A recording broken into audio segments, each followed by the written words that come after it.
Welcome to Forage Drops. This is Lilian Silva, and today I'll be talking about grazing methods for cool season forage stands.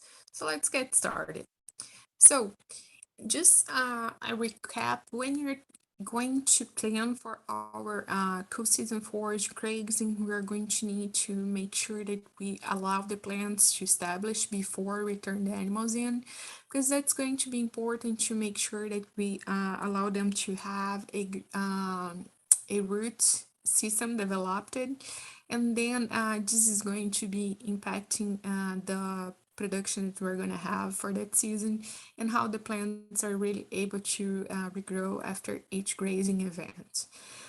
In general, we are going to be able to have to be more intensive, manage the cool season forages, annual cool season forages more intensively, just because not be worried about persistence for annual plants.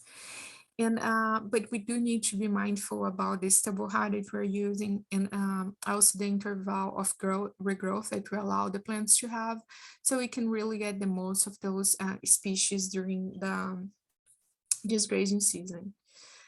Generally, when we're talking about annual season forages, we're going to be thinking about rotational management for grazing, which is just splitting a larger area into paddocks, smaller areas, and then rotating the animals through them, allowing the animals to stay for a given number of days. Usually, it can be between 2 to 7 days for each area, and then allow moving the animals to the next paddock, and then allowing that area to have a resting period that will usually for cool season forages be between 4 to 6 weeks. It really depends on the forage you're using, how fast they're growing, how much nutrients you're replenishing, and also the stable height that you're leaving behind. So all those things considered, we need to be adjusting our management strategies to that. So it's important that we really understand how to really balance those things out. Another way that we can be managing the grazing on cool season forages is using strip grazing.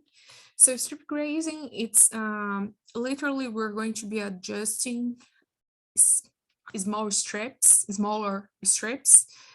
using temporary fence for the animals to be grazing those areas for a short period of time, and then moving them forward for them to be able to graze a new strip after move.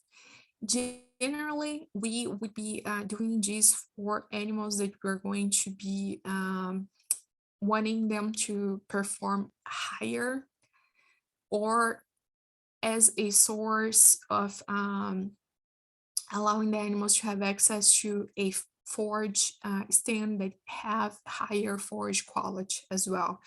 This could be a couple of options why you would use strip grazing. Strip grazing is also used when we stockpile forages for grazing in early fall through early winter. And this is going to be a alternative to allow the animals to have access to high quality forage, and then by blocking their access to what was just graze, you are going to allow that to have a proper regrowth period, so you can really get the most of the forage on the next time that you're grazing that. Something that's really important to mention here is that there's confusion when some people think about strip grazing. You do not necessarily need to be grazing an area for 2 or 3 hours or less even to be called strip grazing. This can be an area that you're going to allow the animals to have access for a little longer than that. It could be a day even, or really a couple of days. Really depends on how large of strip you're giving to the number of animals that you are locating to that area. This is important to mention because we need to be adjusting the stocking rate to the forage available there or the other way around. To understand this better and to know how to do both things, adjusting the stocking rate and measuring the forage mass you have available for grazing, please reach out to me, please reach out to our local your local extension agent.